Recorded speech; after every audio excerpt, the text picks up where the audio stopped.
Buenos días. Para nosotros, para la Superintendencia de Control de Poder de Mercado, es un altísimo honor y es muy grato tener en una mesa de trabajo virtual a Ricardo Riesco. Ricardo Riesco, un buen amigo de casa, un buen colega. Debemos comenzar agradeciéndote, Ricardo, por todo el soporte, todo el apoyo, toda la guía que tú como autoridad y también la institución que tú dirigiste dio a la Superintendencia de Control de Poder de Mercado. En esa línea, y felicitarte porque consolidaste, coadyuvaste a continuar consolidando este proceso de fortalecimiento, de excelencia, de reputación y de eficiencia de la Fiscalía. No es nada fácil asumir el reto de una institución muy prestigiada, muy reconocida, no solo a nivel del continente, sino a nivel mundial. Todos conocemos la riqueza técnica de la Fiscalía Nacional Económica de Chile. Y tú, evidentemente, no solo porque fuiste el último fiscal, sino tuviste la oportunidad de ir poniendo tu sello personal y complementando toda esta riqueza, este prestigio que yo decía. Y te felicito por ello. Pero además de eso, nos tocó, eso hemos conversado con otros colegas, nos tocó administrar en los diferentes momentos de nuestras instituciones y de nuestros países, nos tocó sobrellevar momentos o trabajar y demostrar eficiencias o estar a la altura del cumplimiento de nuestras obligaciones en pandemia. Y luego también los efectos económicos que trajo la pandemia, la crisis logística, luego el tema de la guerra y todas las consecuencias económicas. En Chile no fue ajeno a los problemas que hubo en Colombia, que hubo en Ecuador. Ustedes lo han calificado como estallido social. Son todas estas demandas sociales que estaban estructuralmente ahí, pero que afloraron en momentos complejos.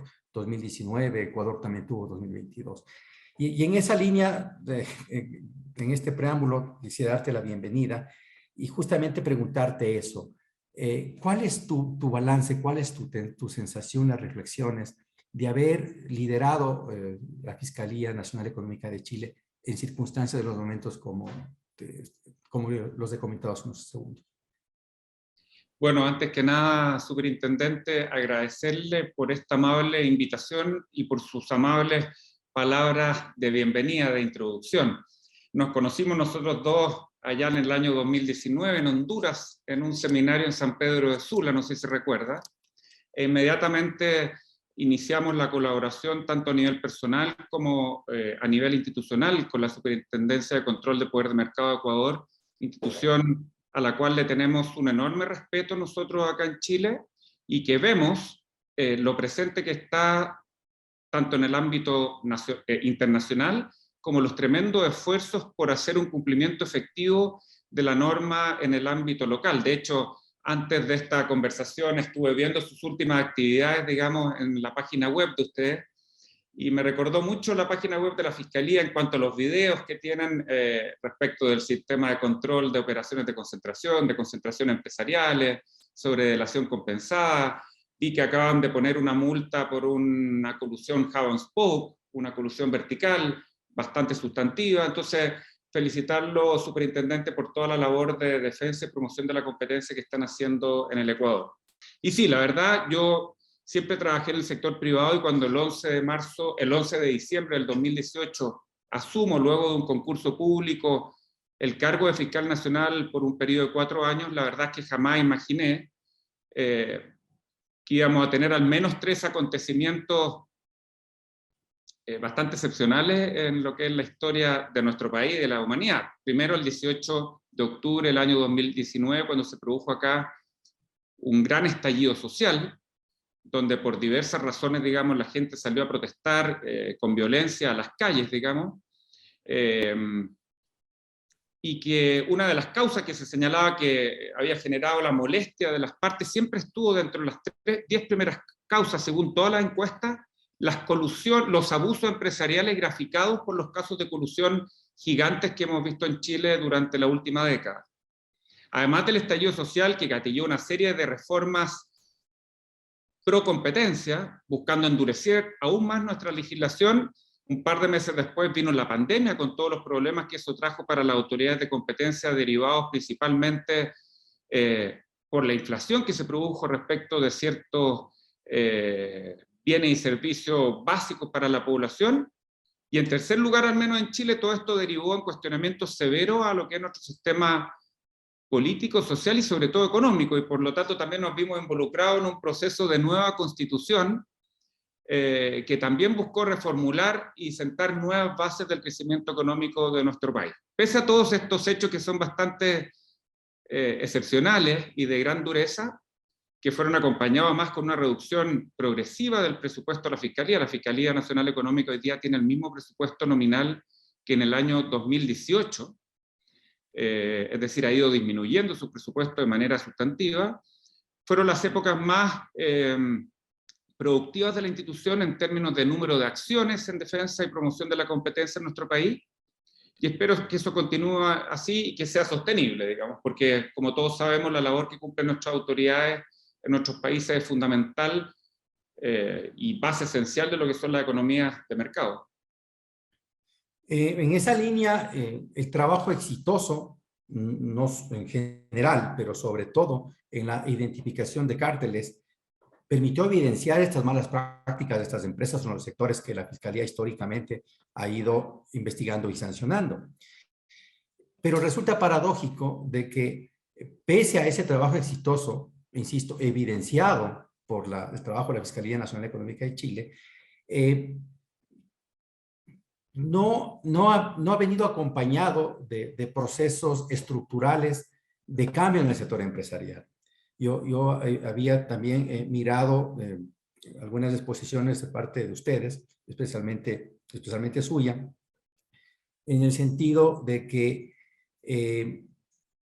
mejorar prácticas, no solo encausadas en políticas de cumplimiento, de compliance, sino en general, como que no ha habido la respuesta adecuada al sector empresarial.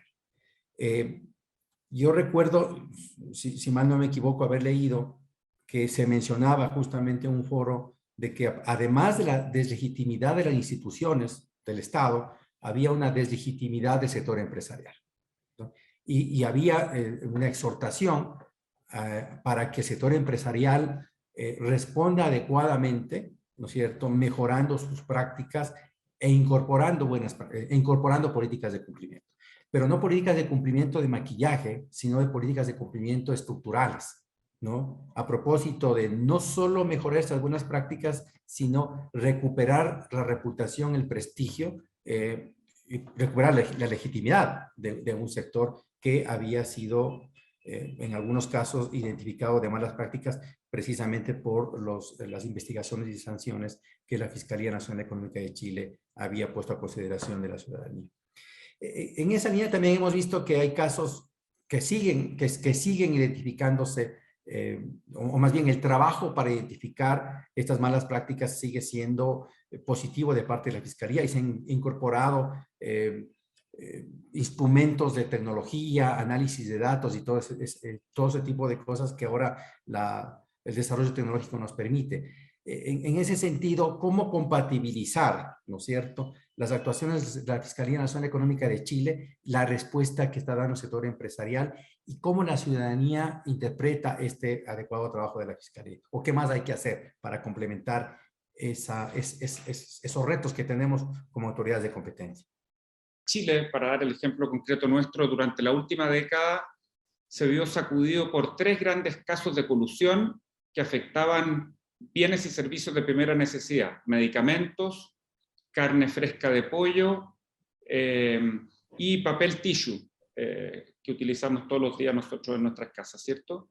Y eso, más que verlo la ciudadanía como una muestra del funcionamiento de la institucionalidad que detecta, persigue y sanciona, fue visto por la ciudadanía como una falla sistémica a lo que es la economía de mercado. Y eso gatilla reformas tendientes a alterar los presupuestos fácticos de lo que constituye una economía de mercado, preponderantemente siempre por la vía, dos vías fundamentales, por la vía de fijar los precios en la economía o por la vía de aumentar la participación estatal en los mercados, digamos, como si esas fueran soluciones que en el pasado hubiesen servido mucho o como si fuesen soluciones mágicas que normalmente suelen no funcionar.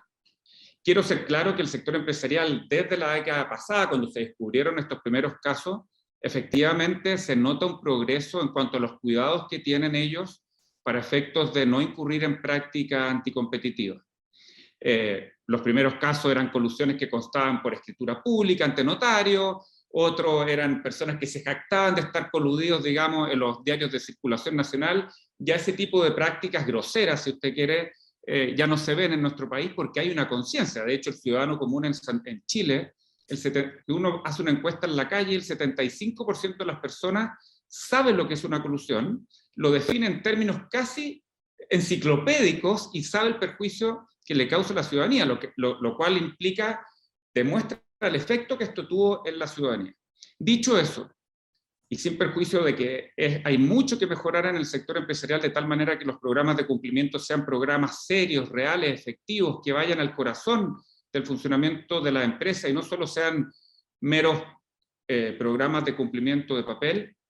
Inicialmente, a mi juicio, la única forma de que haya esta cooperación, que es una cooperación que va en beneficio propio de ellos, para ganar su propia legitimidad como empresariado y como compañía, es que la autoridad cuente con las herramientas legales para detectar, perseguir y sancionar.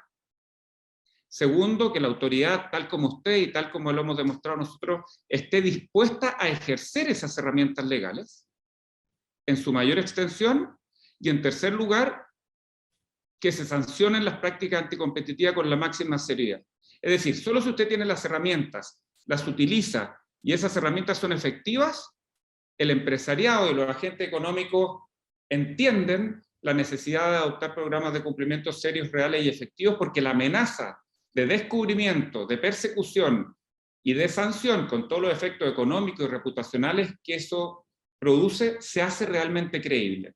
Yo tengo la impresión que a menos que, tal como lo están haciendo ustedes, de manera reiterada haya casos que terminen en sanciones efectivas, idealmente con sanciones que excedan el beneficio económico obtenido como consecuencia de la colusión, eso va a ir gatillando más y más una colaboración empresarial tendiente a recuperar la legitimidad de su actuar, que es de la esencia de una economía de mercado. Si para qué vamos a estar con cosas, la economía de mercado se basa en el eficiente funcionamiento de esas mismas empresas en los mercados. Y por lo tanto necesitamos que esa legitimidad surja, y en eso tienen que cumplir un rol, y cumplen un rol fundamental las propias empresas, que ya han hecho algo, pero que tienen que hacer más. Y en ese sentido, creo que el rol de las asociaciones gremiales, un buen rol de las asociaciones gremiales, es instar a sus miembros a adoptar programas de cumplimiento. No uniformar los programas de cumplimiento, porque son traje a la medida de cada compañía, ¿no es cierto?, dependiendo si es una compañía pequeña, mediana, grande, dependiendo del sector económico en el cual se encuentre, dependiendo de su participación de mercado, pero sí a incentivar a las compañías que formen parte de una determinada asociación gremial a asesorarse para efectos de adoptar programas de cumplimiento, porque siempre es mejor prevenir que curar. Y lo que haga una compañía termina afectando la reputación de todos los miembros del grupo empresarial. Por lo tanto, los intereses de todos ahí están total y absolutamente alineados, a mi juicio. ¿Hay mejoras? Sí, queda mucho por hacer, naturalmente sí. Gracias. Ahora, relacionado con lo anterior, puede haber autoridades sólidas, técnicas que realicen muy buen trabajo, como en el caso de ustedes. Sin embargo, como son una gestión de índole administrativa, aún en el supuesto que sea un caso bien llevado, que sea respetuoso de la normatividad y que culmine con una sanción, hay que enfrentar este gran filtro de la justicia. ¿Cómo ha percibido, cómo ha sentido la Fiscalía Nacional Económica de Chile o qué respuestas ha tenido de parte de la función judicial en cuanto a ratificar o eventualmente negar o revocar alguna decisión tomada, en este caso por el tribunal, pero por supuesto luego de un dictamen, de una acusación de parte de ustedes? ¿Cuál es el estado, cuál es la sensación, Ricardo, sobre este punto? efectivamente nosotros somos autoridad administrativa, cuyos casos, cuyas investigaciones y demandas finalmente son conocidos por un tribunal especializado, como es el Tribunal de Defensa de la Libre Competencia, cuyas resoluciones son reclamables, apelables para todos los efectos ante la Corte Suprema de Justicia, que es una corte que se ha ido especializando, pero que es una corte de jurisdicción general, ¿cierto? Y por mucho que las autoridades especializadas en temas de competencia tengan buenas leyes, estén dispuestas a aplicarlas, apliquen sanciones si uno no tiene el respaldo de los tribunales de justicia, esto es una labor poco eficiente, poco efectiva. Y hasta este minuto, la respuesta al respaldo que hemos obtenido nosotros como autoridades administrativas del Poder Judicial, yo diría que es excelente, sobre todo en lo que se trata de respaldar nuestras decisiones en materias contenciosas y específicamente en materias de carteles. Desde el año 2009, que a la Fiscalía se le entregaron las facultades intrusivas y que se creó el programa de delación compensada, todos los casos que la Fiscalía ha presentado por colusión han sido confirmados, han sido condenados los demandados tanto por el Tribunal de Defensa de la Libre Competencia como por la Corte Suprema, el 100% de los casos. ¿Por qué? Porque producto de la medida intrusiva nosotros llevamos evidencia dura de la existencia de un cartel. A veces se aumentará un poco la multa, a veces se disminuirá un poco la multa por los órganos jurisdiccionales, pero finalmente ha habido un respaldo total en los casos de carteles presentados por la Fiscalía Nacional Económica. Donde estamos en aguas más novedosas es en materia de control de concentraciones empresariales. A diferencia de ustedes que lo tienen desde el año 2012, es decir, están a punto, este año cumplen una década desde la instauración, entiendo, de su régimen de control de concentraciones empresariales. El nuestro empezó a regir recién en junio del 2017.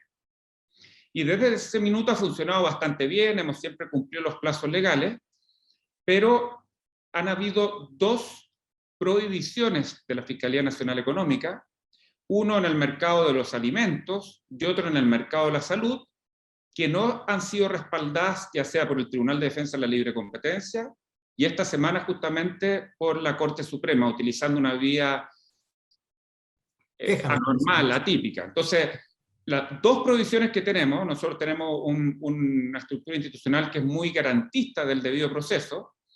Nosotros prohibimos, y la primera vez en el mercado de los alimentos, el Tribunal de Defensa de la Libre Competencia revocó nuestra prohibición y aprobó la fusión con medidas. Y ahora, en el caso del mercado privado de la salud, nosotros prohibimos como Fiscalía Nacional Económica, el tribunal ratificó la prohibición y la Corte Suprema ahora, atendido al mal momento de la industria, revocó la prohibición y sujetó la fusión a un conjunto de medidas propuestas por las partes. Mire, acá no hay blancos ni negros, naturalmente nosotros estamos totalmente convencidos de que esa fusión reducía sustancialmente la competencia en los mercados, que la entidad resultante de la fusión tenía la capacidad y los incentivos de subir los precios, especialmente para ciertos cotizantes en el sur de nuestro país. Teníamos el respaldo legal y creemos que también el respaldo económico para llegar a esa conclusión. Pero bueno, hay que seguir instaurando esa cultura, esa práctica. Las concentraciones económicas son casos en el cual la variable económica es tremendamente relevante para revestir de legitimidad las conclusiones jurídicas a las cuales puede llegar la autoridad económica. Y una cosa que también quería decir es que muchas veces las partes con objeto legítimo de reducir la probabilidad de que se produzca un daño anticompetitivo suelen llenar a las autoridades de competencia de medidas de mitigación, ¿no es cierto? Bueno, la fiscalización de esas medidas de mitigación es una carga adicional para nosotros como instituciones de competencia y raras veces suelen funcionar, sobre todo cuando son mitigaciones de carácter conductual.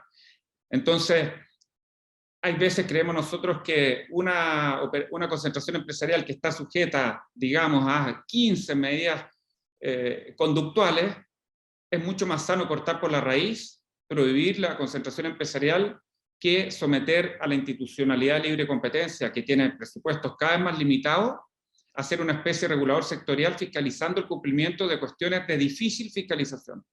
Pero eso es algo que va a tener que irse desarrollando con el tiempo en nuestra institucionalidad y sobre todo con tribunales de jurisdicción generalizada que lamentablemente no cuentan con un apoyo de economistas para el ejercicio de su función jurisdiccional en esta sede, digamos. Muchas gracias porque, bueno, nosotros tenemos una rica experiencia, como tú lo mencionas. Nuestro equipo de control de concentraciones es muy aplicado y lo hemos fortalecido y hay varios casos, tanto en los que se ha condicionado como en los que se ha negado, que han sido muy significativos, ¿no? Y han sido vistos no solo a nivel nacional, sino a nivel internacional. Pero sí tenemos preocupaciones como las que se han mencionado.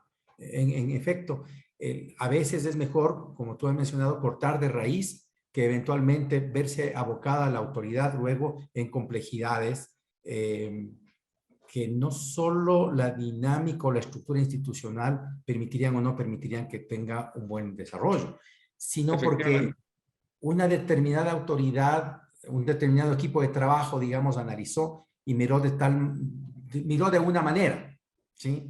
Y autorizó y puso los condicionamientos, los conductuales.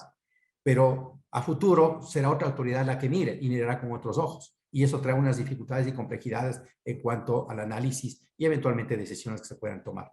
Exactamente. Además, Danilo, si me permite, la autoridad se transforma eventualmente en un regulador sectorial, que no lo es.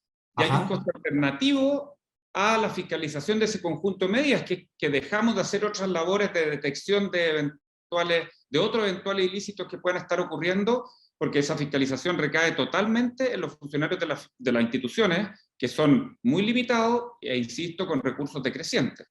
Por ejemplo, por ponerte un ejemplo, la Fiscalía tiene el mismo presupuesto hoy en día que lo que tenía el 2018, es decir, tiene el mismo presupuesto hoy que el 2018, pese a que después del 2018 la Fiscalía, además de tener esta función persecutora de ilícitos, ahora tiene la obligación de hacer el control preventivo de concentraciones empresariales y además la función de realizar estudios de mercado.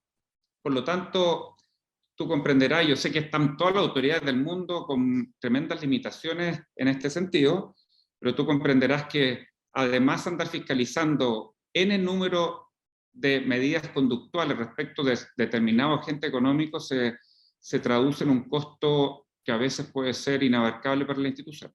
O sea, tocando un punto que me parece a mí esencial también, que es el tema de los estudios de mercado. Nosotros siempre hemos mirado como un referente a ustedes, ¿sí? De hecho, hemos visto muchos ejemplos positivos. Tanto el número de estudios que hay que realizarlos, tomando en cuenta la situación institucional, el equipo de trabajo, pero sobre todo, y Felipe también lo decía, o sea, un estudio de mercado profundo, bien llevado por una autoridad de competencia, es lo mejor que puede haber en un país determinado, o sea, comparando con lo que pueden hacer otras instituciones. Pero sucede que las otras instituciones de cualquier país como los nuestros, que tienen la función regulatoria, no hacen bien su trabajo, ¿sí?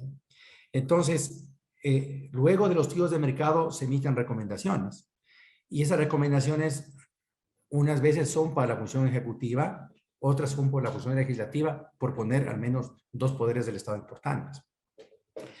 Creo que ustedes han tenido mejor respuesta del ejecutivo que del legislativo.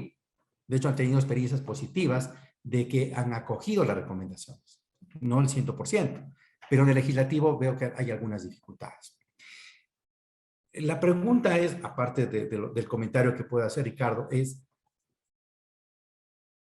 ¿qué sucedería si los regímenes, por disposición legal, la recomendación de la autoridad de competencia sean de cumplimiento obligatorio para todo órgano del poder público?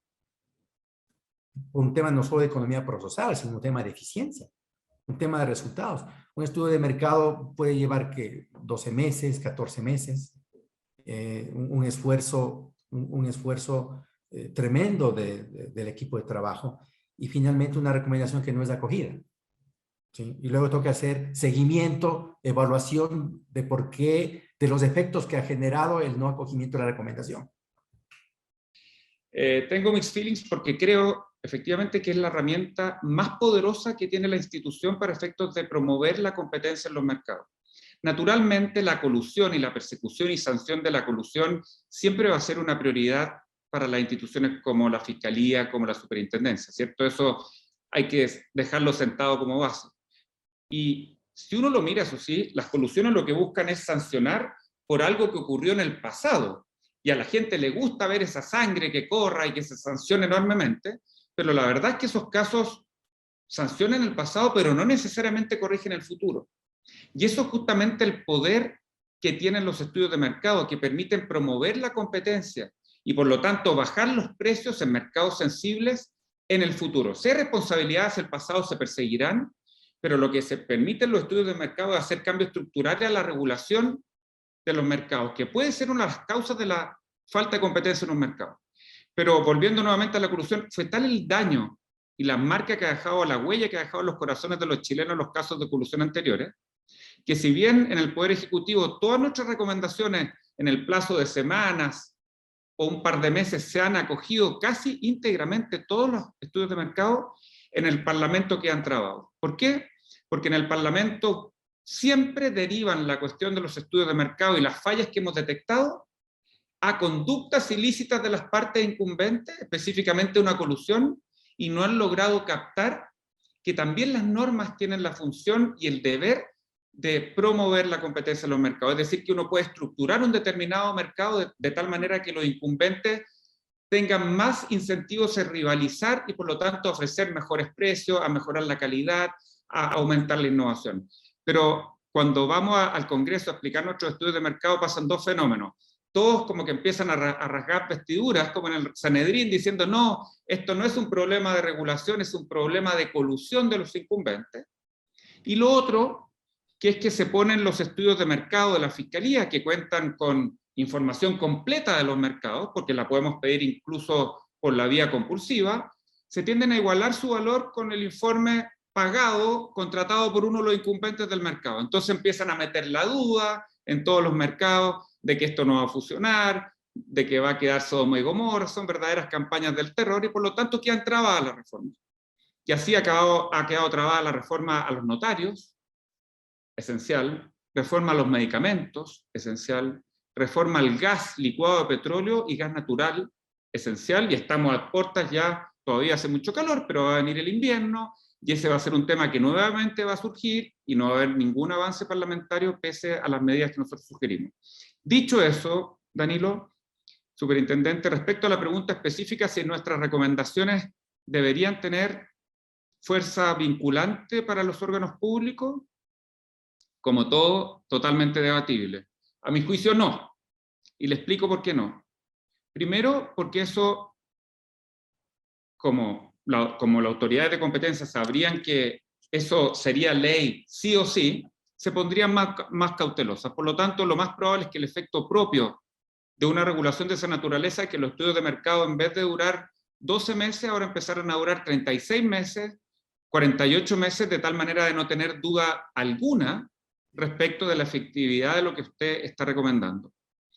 Y en segundo lugar, en los estudios de mercado, en los mercados que nosotros analizamos, es verdad que la competencia es el factor que nosotros consideramos para efectos de bajar el precio, pero también hay otros bienes jurídicos involucrados en los estudios de mercado. Por ejemplo, en el mercado de los notarios, nosotros nos preocupamos de que el servicio sea bueno y barato, pero también está involucrado un tema de fe pública, ¿no es cierto?, en el cual nosotros no somos expertos.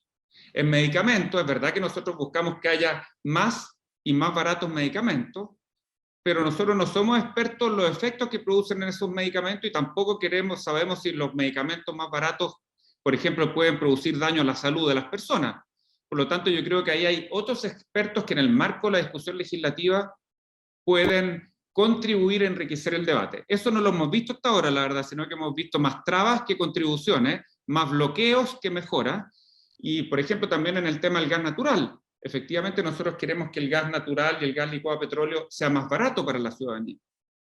Pero tampoco queremos que los balones de gas anden explotando en las calles, ¿no es cierto?, y dañen a los consumidores. Bueno, habrá que integrar esos bienes jurídicos, habrá que integrar esos conocimientos, pero al final de cuentas lo que falta acá es un Estado, manifestado en este caso por el Congreso, que se pongan los pantalones, escuchen a autoridad estatal sin conflictos de interés y con información completa, oiga a los incumbentes que también tienen el máximo derecho a decir su opinión y después tome una decisión que siempre va a ser mejor que lo que hay hoy día, digamos, porque está hecho por personas serias.